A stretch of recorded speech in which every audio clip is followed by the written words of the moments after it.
remember to hit. And I'm recording this on my computer so that we can put this out at YouTube for use by societies. That's the usage on this. So I think I've got, Michael, you're the only one that I don't have muted. Jan Boyle, I don't have you muted. I'm going there. Okie dokie. So I'm going over to the share screen then. Just to remind you again of the record you do have available to you as a one-pager. It does not include everything that I'm going to talk about with regard to funeral home records. It's just kind of a general guide of some pretty interesting things that you might find. Things like aliases and double surnames and those kinds of things. So I'm not going to keep this one up because it's yours at home if you want it. I will go back out to the share screen and go then to the presentation. And let's see if I can find my presentation here. I would like to get into it, and it's being mean to me.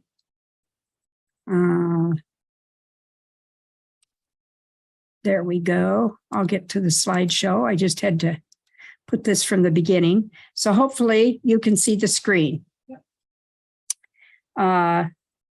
So with regard to funeral home records being a great resource for you and a great source of information, I would highly advise you, wherever possible, to get hold of these particular items. Many times they are still at the particular funeral home.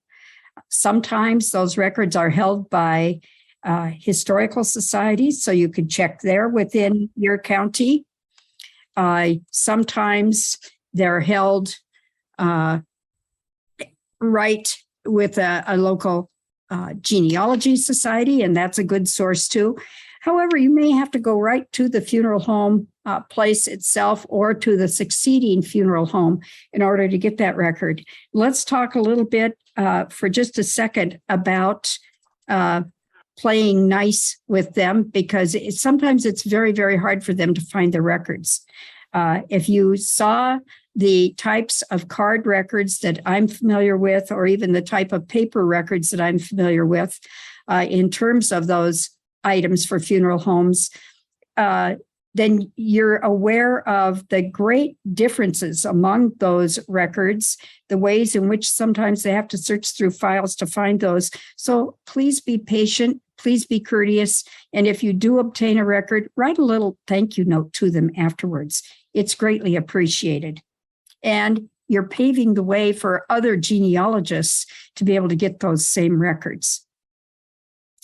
We're going to talk today about funeral home records at our Great Falls Genealogy Library here in Great Falls. We're very fortunate to have several different complete sets of funeral home records, and they've been a great inspiration to me as I've put this material together for you. Okay, let's just see if let's backspace one. So first of all, let's start with the fact that all funeral home records, for sure, I can tell you, are not equal. Make no assumptions about what you might see. It could be a very simple little card with scrawled information on it, or it could be a very elaborated kind of card, such as the George Company records or the Chapel of Chime records that we see here in Great Falls. For instance, our George Company records, which we have the total run of, and which, by the way, are being scanned right now by Family Search, we have them from 1902 through the mid-70s, and they include a journal record, single page. They include for about, after the first 2 years or so, they include what's called a trifold with 6 different information pieces. And sometimes they might have the obit. They might even have a few other things in the particular record. So they're quite rich, really. what's sad about records that begin in the last century or even in near the end of the 1800s is that those paper records are very, very fragile. And so it's really essential that we try to persuade funeral companies, if their records have not been scanned, it's essential that we try to get those scanned. Our Chapel of Chimes records began actually in the early 1970s as a single card, and later the entire files encompass things like the military DD 214, an obituary questionnaire, lots of family information, sometimes even the record of insurance plans that paid for the particular funeral, pictures, death certificates, you name it. It's, again, very, very rich, but very, very different from the George Company records. The O'Connor Company records, which we are scanning ourselves right now, begin in 1911 and go through present day. And they include, of course, the information you might expect for the death certificate. They include some notes you might not expect at all. And this is what's rich. I know I've also found notes like this on funeral home record cards in Minnesota. And they informed me a great deal about my family. Instructions for the funeral company, travel information about people, where they've been, where they came from, some obit information, records of markers that have been ordered. So there's a lot of different things. And I'm hoping that you're going to tell me all of the other things that you've also found on some of these funeral home records. Well, the topic today is, what might I find that isn't on a death certificate? I mean, I've already mentioned, the birth, the death date, the official record of death that is there because of the death certificate. But what might you find that you wouldn't just find on a death certificate? Well, death certificates have lots of valuable information, but because they are ruled by state law, there's going to be some limitations to them. One of the first limitations might be that you can't get your hands on it for a while. And so that can become a very interesting thing for you in the light of a place like Oregon or North Dakota, various states that have a limitation on when a death certificate can become available to more than the family. One of the most interesting things that I've found after a funeral director alerted me to the issue is there's going to be instructions on some of these cards for information that the funeral company is absolutely not to include in a newspaper or any kind of official announcement. That means that someone may die, and officially you won't see anything about that particular death. I know that one of my friends in the society years ago told me about his sister-in-law who died down in Harlowton, and there was nothing because her husband wanted nothing in the newspaper, nothing advertised at the local mortuary. I mean, nothing. And so there was nothing. You might find things like obituary information and a questionnaire, maybe even something that the newspaper put out to gather information. And it might tell you things about the person that you never realized, that moves had been made in that person's life, and you were not even aware of them. Again, it's going to depend on who initiated the information and brought the information into the funeral home. A really neat, intriguing thing that I've found in all three of these companies is not always, but a great deal of the time, you're going to find mention of a spouse's death date or maybe mention of a death date of more than one spouse through the years, all on that funeral home record. I've seen the place of burial described in great detail. That is the physical descriptor, the lot and number and so on, but also even a little drawn map of the lot and the people that are supposed to be in the graves next to this particular person's grave. If you have a family member who has been a soloist or an organist for a church or a funeral home, you may find the name of them many, many times in the records. And this will be where you'll find them. You'll find the officiants at the funeral, any organizations that attended together in a body, the buglers. Your relative may be listed as a performer, and you may be able to figure out from that the time, maybe an entire decade when they were listed as a bugler or a performer or whatever for a particular church or funeral home. We'll deal with the direct notes and the self-written obituary messages a little more towards the end. But the first thing I want you to realize is that the funeral record you are seeing is a business statement. Be careful and be kind as you ask for permission to get access to it. Sometimes funeral homes are reluctant to let go of the business statement end of their business if it's been in more recent years. So sometimes you might get one page, sometimes you might get less. I have been in one place in Montana where I could not get the precise funeral record itself, but I did give staff, after I asked their permission, I said, would you take a picture of the part of the record that you can give me? And so they took it on a phone, and I at least got a partial piece of information. So just be kind, be respectful, realize this is a business and they have a whole lot going on in their lives.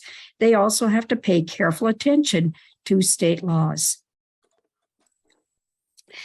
So one of the first tips I can give you is that you want to get hold of this mortuary record, this funeral home record, and compare the record, if possible, with the death certificate. For the parts that are the same, are they? Is there any information that you find in conflict? If so, one of the things you need to do for yourself as you write your notes into your genealogy is you need to resolve that conflict. Is the death information, is it off by a day or two? Did you find different death information out on a marker? What's the date of death as recorded on the death certificate? Do you find an information giver actually noted on both records? Are they different? I've seen that they're different, and as a result, the information on the date of death is different. You might want to look at the doctor that is listed, because most often these records, just like the death certificate, will list a doctor. Sometimes that can be different. Sometimes you may see the county coroner listed, and that tells you that another record may be available. Remember that information may be held confidential. It may have never been publicized. And funeral directors in this town tell us that there may be a few of these each month in each county. It's much more common than we realize.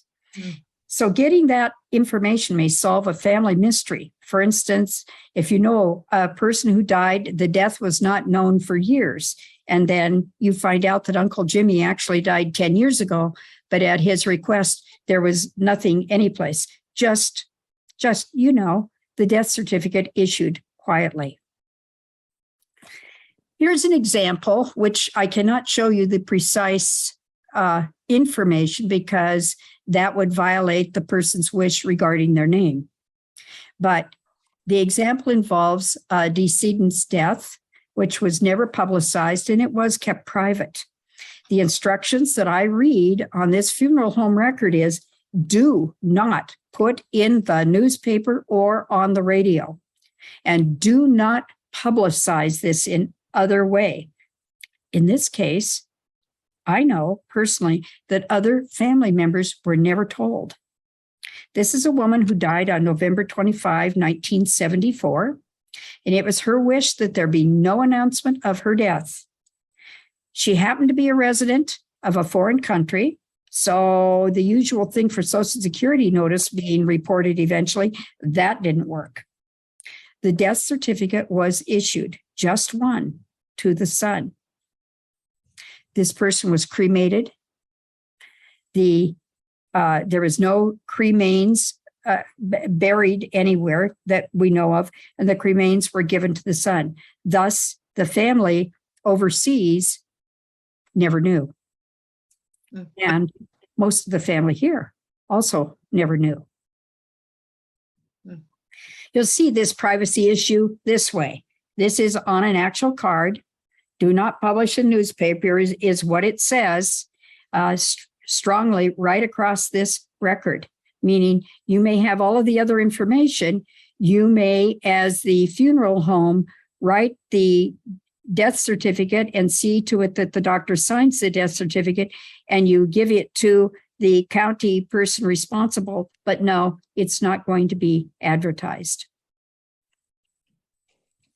I want to talk to you briefly about another thing that you will find, because you may find codes on these cards, and sometimes you'll find these codes, frequently in fact, on death certificates. And I've had people say, what do these numbers mean? Well, when you are looking at these numbers, they mean that the classification of death may have been done according to an official piece of information called the International Classification of Diseases, the ICD, and that's been around candidly since the end of the 19th century, about the 1890s at least. It's currently maintained and updated by the World Health Organization, and they call it the each cause list, but they use ICD, so you'll be able to go out and look at this. They've gone through 10 revisions so far, and the revisions, I'm going to tell you, the revisions are big, so don't assume any of those will be small. You need to look because a number 633 in 1950 classification is very different from that same thing today in ICD-10. You can go out and look at the explanation brochure, at least. It's short, so it's not going to take you long to do it. You can go out and look at that thing, at least, by going out to our cdc.gov at the NCHS and just throwing in ICD-10. You can also throw in ICD-10 in quotation marks at Google, and I found it about the third or fourth item down. So it's doable for you just to find the brochure. I'm going to just say again, I'll talk a little more about this, but you need to be aware of the previous revisions for this. Remember, it's been around for about nearly 130 years across the countries in the world. You want to pay attention to the best previous revision to the time of death for the person you're looking at. So you might be looking at ICD-6 or ICD-4 or whatever. It's listed there. You'll be able to find it. This code for cause of death is used frequently in the place of a written statement. Where it's not, there are great concerns across some of our states about preserving the privacy regarding the cause of death. For example, today, out at Ancestry, you can find the North Dakota death certificates, but you're going to find that the cause of death is very neatly excised. It's covered over. So you will not be able to get that there. Thus, you might be a very good thing for you if you want to contact that particular funeral home in Fargo or wherever the person died in North Dakota to see if they may be persuaded to send you a copy of their records. Again, it's commonly used in our United States, commonly used across the European Union, and sometimes the code may extend to include a main cause and contributory causes. On a Montana death certificate, when you're looking at the cause, it may tell you 1 and up to 3 or more contributory causes for a person's death. Currently, through about 2018, you may see the number there also. Usually in Montana, it's a circled number, a 3-digit circled number, or it may have 3 digits with a letter and another number attached. So you will see it there. Depending on the particular funeral home, you will find that some of them use these early on and then actually wrote out what they thought the person died of. Be aware of the fact that what the funeral home put down as a cause of death may not indeed be what is on the death certificate. So you want to look at both of them. Things to know about these codes. They began internationally because lots of people were doing just what we were doing from 1850 and later on. They were looking at their census bureaus, getting information off of mortality schedules during those 10-year censuses or even sooner, and beginning to try to put something together that everyone could understand and everybody could use across these important death records. In some places, I can tell you, pretty much not in the South, but in some places in the United States, they began using this about 1898. I've seen it for one New York document. So I don't know if it was used other places in New York, but I did find it one place for one of my relatives. The code is available worldwide, again, for free. But remember, use the appropriate revised code available before the date of the person's death. That way you'll know you're using the right one. And I'd still explain it. If I saw that code, I'd still be at least writing the official cause of death in parentheses, just for myself, at least in my own records. You might ask a funeral home also if or when they ever began using this code, because there's still places today that don't commonly use it. They depend on someone else to put that code in. Maybe it's a county doctor or an official from the county that actually fills in that code. So don't be surprised if they don't. Numbering, however, is that great clue for you. It's usually a 3-digit number at least. Today, it may be followed by letters and more numbers like 333A2. That may indicate that it's an IDC code. I'm going to tell you right now that you want to look it up for yourself to see if it makes sense with what you know about the person and what you think the particular person expired from, died from. A tip for you is also to get the name of the doctor or the code or the number assigned. Frequently in our library, we'll get people walking in saying, well, if I have the name of the doctor, there should be the person's records. I can tell you to try, but that's usually not the case. And they will gently explain how long they keep those records, or they're compelled to keep them by the state. But that's a matter for you and the person's doctor or hospital or whatever that is holding or did hold those particular records. You can use a local city directory from the particular time period of death to find out more about this doctor. Had they been there a long time? Were they part of a larger practice? Did they have a partner? What were the specialties? Because the specialties that they performed themselves may tell you something about how and why your particular person died. It may just be another clue. Did a coroner verify the death? Investigate that. In Montana, we still have a law on the books that says that if a person dies within 24 hours of entering a hospital, the coroner at least has to investigate with the doctor to see why that happened. So you might see a coroner's signature, even though there wouldn't be anything more than them saying, no, there was not an autopsy. Yes, it appears to be a natural death or whatever. So get the newspaper stories along with the obituary if you can. Make note of the limitations that all states have. North Dakota's is quite extensive, really.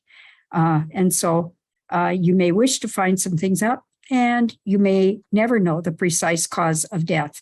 It may remain that elusive fact within your family history. There are, however, some other things you can find that are pretty much fun. One, of course, is private committal. You're going to find out that somebody died and was buried before the family even knew that the person was dead. That's what happened to one of our members within our society a few years ago. She discovered that an aunt had been buried by a new husband who said, it's none of the family's business. So he just buried her within 24 hours. There's 3 examples here regarding you can find the names of spouses and the dates of their deaths, or maybe even you might be given a marriage date. At the top here, this person is described as the widow of Harold, who died in 1946. And this widow was a housekeeper and a cook. The second thing says, here's the marriage date. Here's another woman who married Nick on October 29, 1930. So now you have a marriage date. And for the third one, you have a male, that is a widower, who married Assunta, and she died apparently in 1967 and is recorded in 1967 data for this same funeral company. And her number of funeral for the year happens to be number 117. Those are all valuable pieces of information, which you would not pick up on a death record. You might find the burial place, that is, who owned the plot, who are others that are buried in that plot, or even the names of the grave that is next to that particular person. So here's somebody buried in our Highland Cemetery, and next to this particular woman, Julia, in 1941, in Section 11 within this lot number. This other one records a Mount Olivet particular burial place. I've seen things where they actually drew out who needed to be next to whom, or who was being planted with someone else, or where the particular pieces of information are that will tell you who's buried next to whom. There might be 3 or 4 actually buried right there. Retirement information is frequently included on these funeral cards, and so it's interesting. This guy happened to have been employed by the Great Northern Railroad, and he was getting railroad retirement, and that immediately tells the person, yes, there's a Social Security number with an extended number, because railroad retirement actually takes care of, or did take care of, those particular cards for a certain amount of time. So you're looking a different place and asking for different information. You may be able to get a whole nother set of information from railroad retirement regarding this person. Incidentally, lots of those things are available out at NARA, but you have to look carefully. The second person here was employed as a security guard for Boeing Company. And that's very intriguing as you're saying, okay, so what did that entail? What did that person do? And how long were they a security guard? The third person was a fireman for the Great Northern, I'm assuming Great Northern Railroad. And that's a very specific type of occupation within the railroad, and it has its own descriptors and its own seniority lists. So you should be seeking out those seniority lists to go with that. And the fourth one just shows a lady who was a medical records clerk for a particular hospital. And this one actually showed that she'd been that medical records clerk for about 18 years. So you can find lots of information on these cards. You might find life and work history in the notes, because a lot of what would go into an obituary or the notes for the particular clergyman who is going to give the sermon, etc., for a particular person, the life and work history might be included as a courtesy in the funeral home notes. Here's one for a lady that I've just found really intriguing. This lady came to Montana in 1901 when 15 years old, apparently pretty much by herself. She was enterprising. Not long after, she was working for O'Leary, a local attorney in Great Falls, for 22 years. In her late 30s, early 40s, she ran for public office in our county, and she was the county clerk and recorder for 15 years.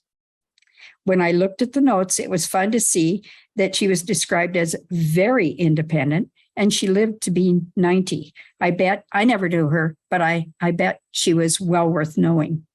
So you're going to find lots of things here. You're going to find in the life and the work history, you're going to find things like people perhaps who were the pallbearers. They're going to be family friends, so you want those names. There's going to be the names of all of the immediate relatives where possible, and even frequently extended family. It may do way more than an obituary does. It just says, and there were 22 grandchildren. So look at these carefully. You may find other names that are associated with this particular person during this person's lifetime. The maiden name. Be careful, because sometimes what you think is the maiden name may have been an early marriage surname. So be careful. The stepfather's name, the natural father's name, her mom's maiden name, maybe for children whose parents died early on, the guardian names.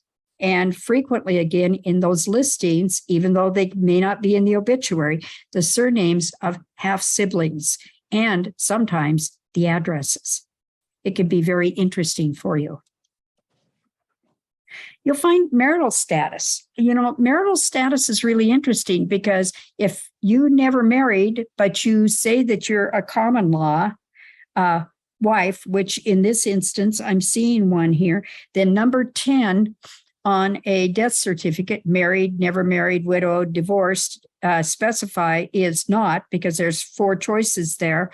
But this person on funeral home card is identified as a common law relationship. And so again, that's interesting, because it may be one of the only places this is recorded or acceded to by both people. Remember, people can go into the county clerk and recorder and declare themselves common law husband and wife. Our local clerk and recorder person for that particular area said, however, it's not so easy to get a divorce from common law. You can't do that in her office. Funeral arrangements. Frequently, you don't have a funeral card, so you're not sure of what happened. Did a person have recorded music? Did they have an actual 3-piece symphonic playing? Did they have a person who was a soloist? What were the flowers like? What did the family give? In this case, the family gave 2 particular sets of flowers for the this particular funeral. One said grandmother and one said mother. Wow, those are neat hints. And also, the marker is noted, that they have paid for a marker and that they wanted to see it in order to make sure it matched the stone that was already there, and to call them and give them a picture before actually ordering it.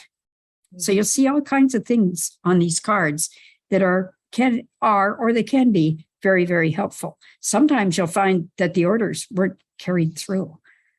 Maybe somebody in the family who had responsibility for that just hasn't gotten it done yet. You'll find rites that are performed by an organization in addition to the minister or in the place of a minister. Here's the notes for a Masonic funeral.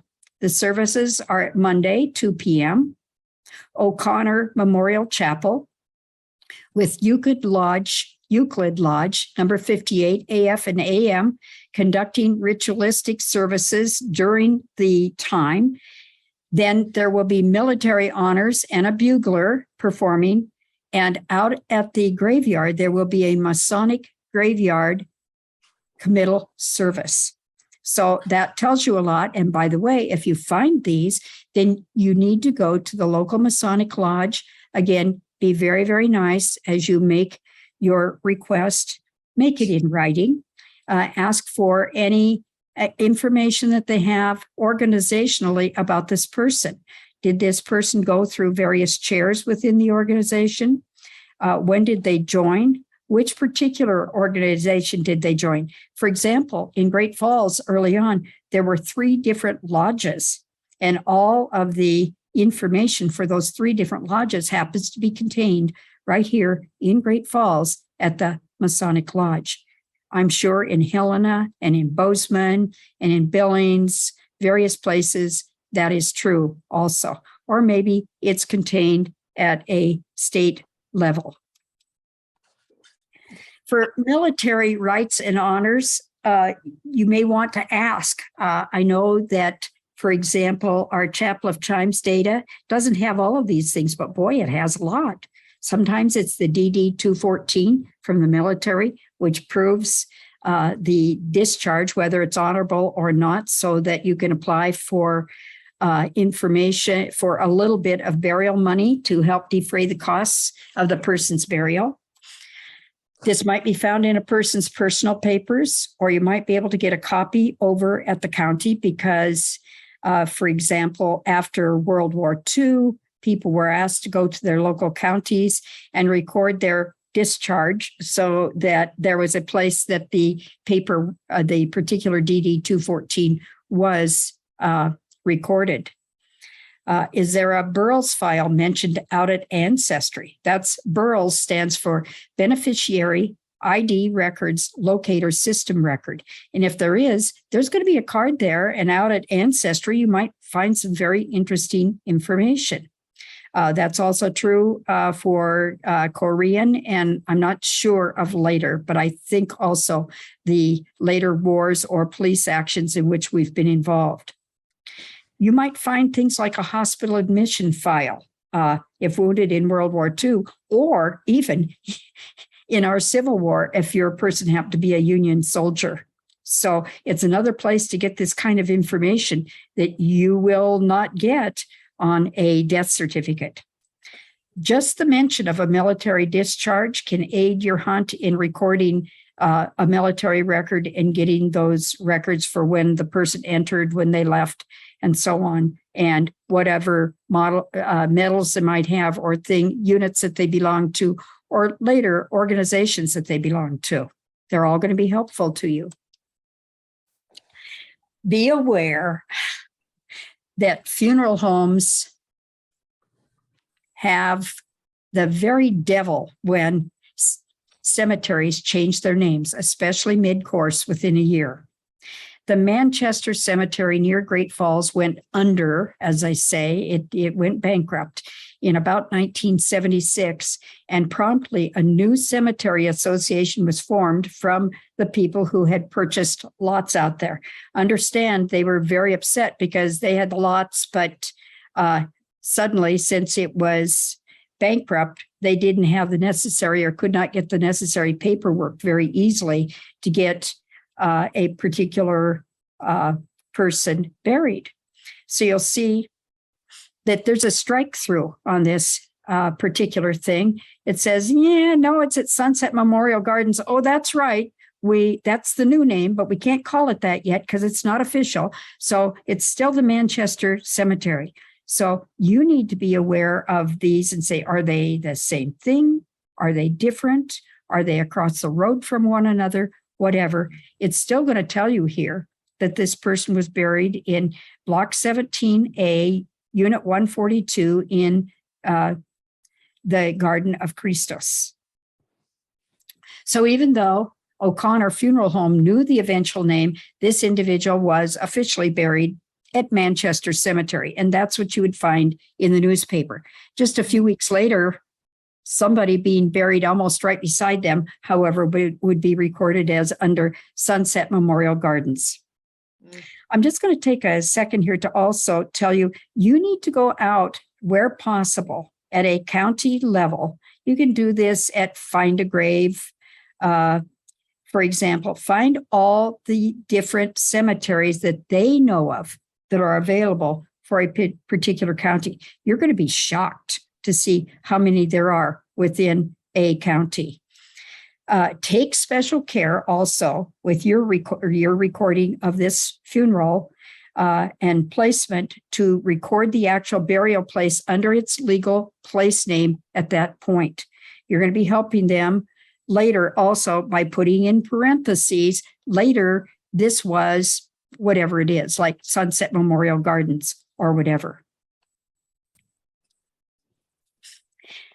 You can find out whether or not a welfare burial was performed by your county for a particular person. This will be stated usually very, very sparse record on the funeral home record. You just don't commonly see this because it's not necessary on the death record, the death certificate. But they'll say, who paid for this? Well, it's welfare and it's $78 because that's what's allowed officially by the county by contract.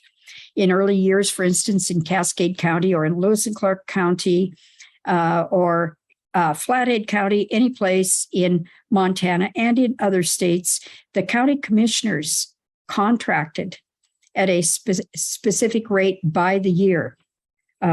So you'll find that, or as I found in the very first minutes for Cascade County, I found just they didn't have that set up yet.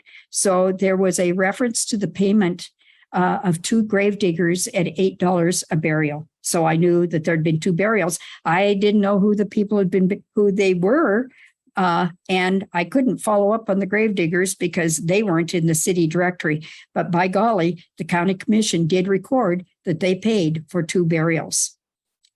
In more recent years, from about 1950 on, will you look to see the decedent may have a caseworker? Just saying again that may be a county caseworker. Occasionally, you may find that it's a caseworker from a government agency, but you'll need to look into that. Does the funeral home record indicate the burial was in a county section? That's another way to tell. If you're finding out that a person did not have any kind of gravestone, if they were buried by the county, there was no stone. You may find someone later on who said, oh, poor Joe, he was buried by the county. I am going to put up a stone. Be aware, go to the funeral home locally and find out who did that. There's going to be a record. Read your notes carefully. Wherever you find one of these things that says the physician is the coroner, there is the possibility for another record. It could just be that they died within 24 hours of entering the hospital. And that will generally be available, or you can kind of discern that maybe from the death certificate. However, if there was a coroner's report, then by golly, you have another record available. And still, again, if an inquest was performed, remember, there's going to be separate inquest papers too. So make your inquiries accordingly.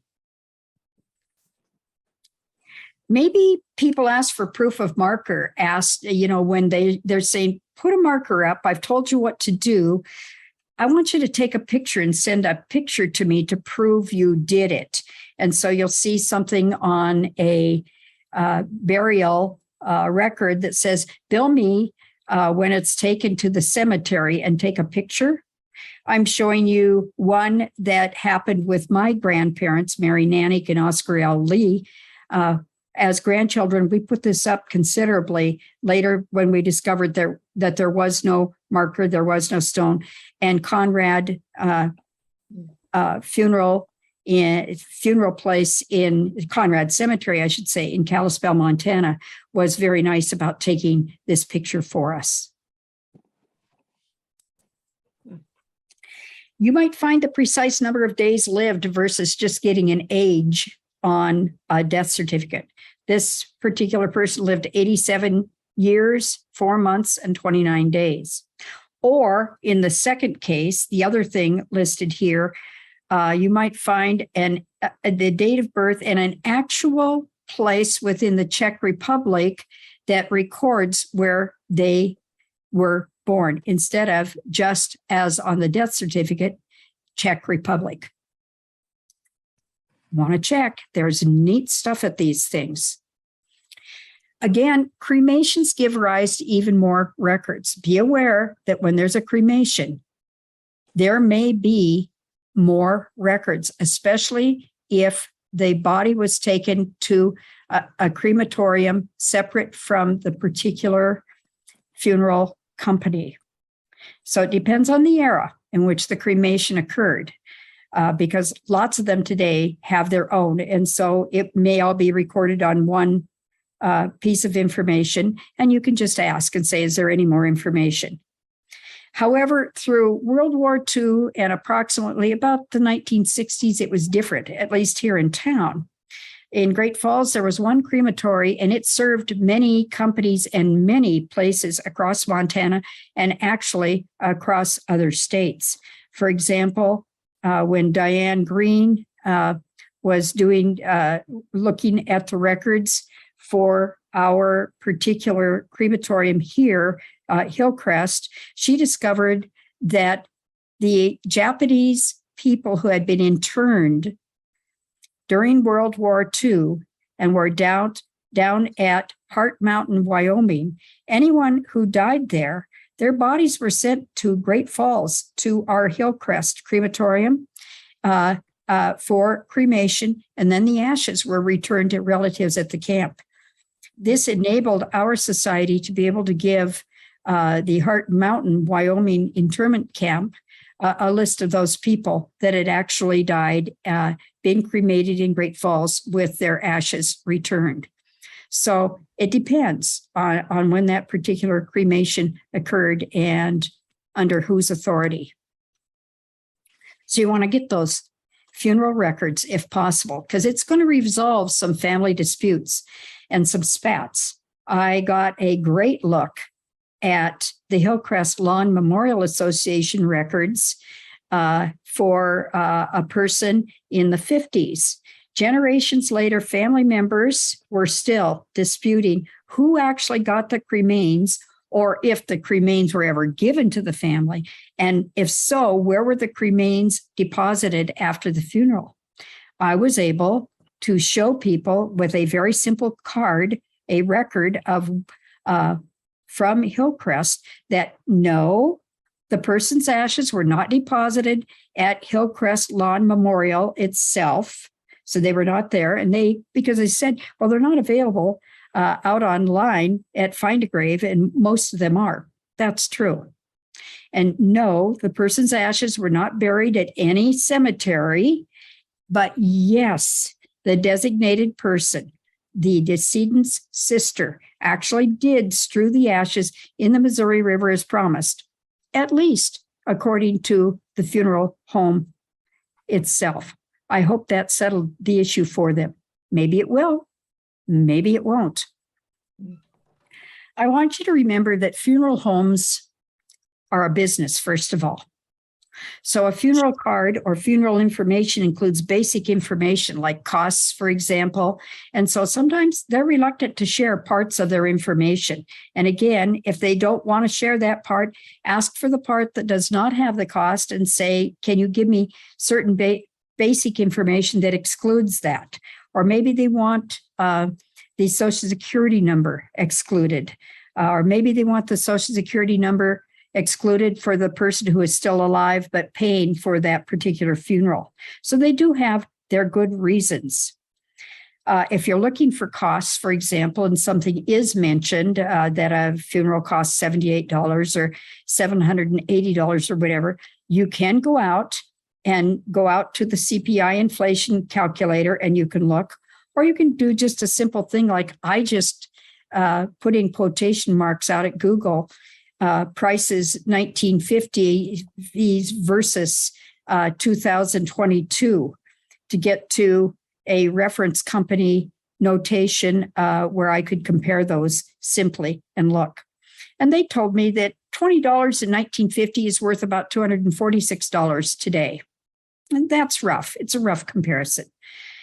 The funeral home numbers also are separate. They will have a number on this card or this particular piece of information, because remember, they're a business that they have to be able to look back and tell people precisely what piece of business was actually enacted, and they keep their records.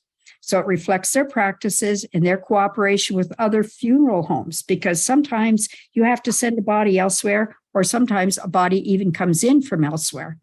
Read their notes, kind of get an idea of what's going on, because these numbers have nothing to do with the death certificate number and nothing to do with that ICD number that I gave you earlier. A funeral home numbering system kind of reflects what I call their inner business practices. For example, DC in all instances here means there's a death certificate. That's what you're going to find when you look on our index for the records from one of our companies. Number 111 indicates that that's the number of the death in the order of deaths within this particular company for this year. Coroner verified indicates that there's another piece of information for this person. Now notice, there's a 111 1/5, 111 2/5, a 3/5, a 4/5, and 5/5. In this case, at 5/5, the note is that the person died at Anacortes, Washington. That's because there may be agreements with other funeral homes or other ways in which these deaths were indicated. So there will be numbers that are a little peculiar. Just be aware of what these particular fractions mean or what they might be able to tell you. And if you're not aware, then ask the funeral company. They will tell you what they are using and why they did that particular thing. Whoops, I need to go back one. I want you not to forget to look for personal notes, because sometimes people write their own funerals, they plan their own funerals, they pay for their own funerals, they put their information together, and sometimes you come up with some neat things. In this case, I'm sharing something personal today that was fun for me. I know. It's fun later on. But my daughter knew that she was dying of cancer, and she planned her own message for her funeral card to her friends. I'm not going to read all of it to you, but here's what she said, and it was well worth looking for. And by the way, it is recorded on the funeral card and the funeral record down at Flagstaff, Arizona. So she says, "Hi, everyone. Welcome to the Getting Rid of Carrie's Organic Molecules party in memorial service. Just want you to know, we had 3 funeral services, the last one on the big honking boat she wanted on Flathead Lake." She said, "I want you to know how dearly and sweetly each of you has touched my life. You are what helped make my life the journey that it was, and what a deep and miraculous voyage it was." So she chats on just a few more lines and says, "Until I meet you again," she says, "laugh, dance, and most importantly, do what you would do if you knew you could not fail.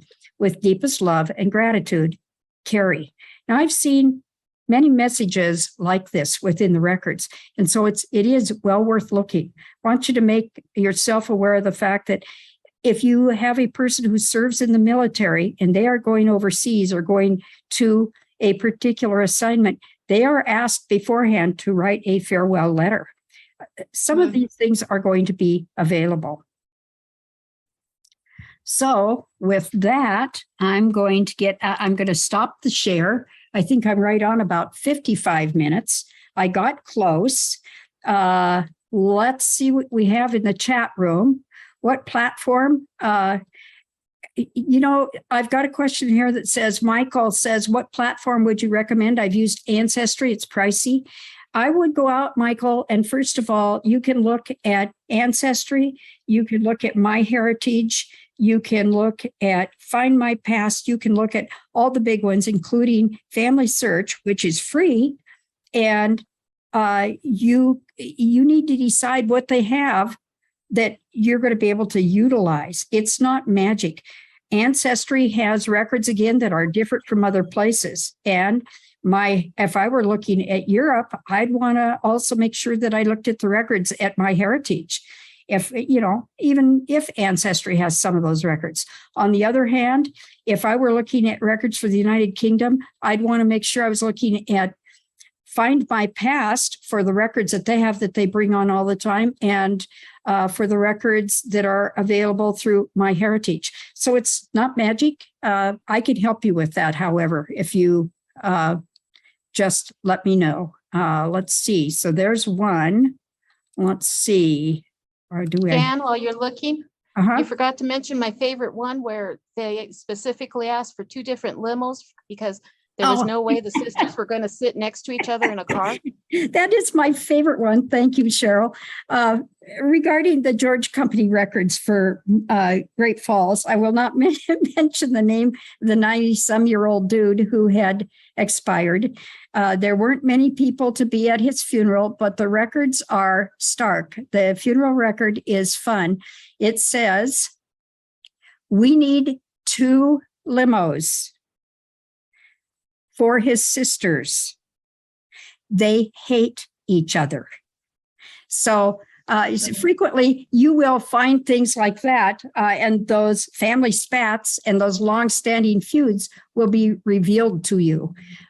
So they can be very fun, and it is. It's still, Cheryl, that's still my favorite one too. I know I've told it before, so I don't always try to include it, but it's quite humorous, I think, if you could get anything out of it. Can you imagine the limo drivers?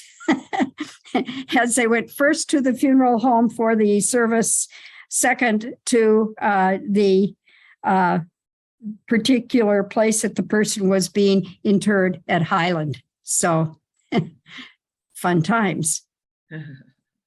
Anyone else with questions? Debbie, can you unmute yourself? Yeah, I did. So you talked about the 3 funeral homes that we have in Great Falls. What about, but you didn't mention Schneider. What? I only mentioned today the funeral homes that we are getting records for because it was convenient for my talk, Debbie, but no, there's Schneider. And there were funeral homes early on. And by the way, I've attempted to record those from 1885, when we had our first death in what became Great Falls, through 1905. We did not have an official list. We did have some funeral homes, but we have no records for a lot of those places other than George Company beginning 1902. And even worse, we also do not have death certificates demanded in Montana until 1906.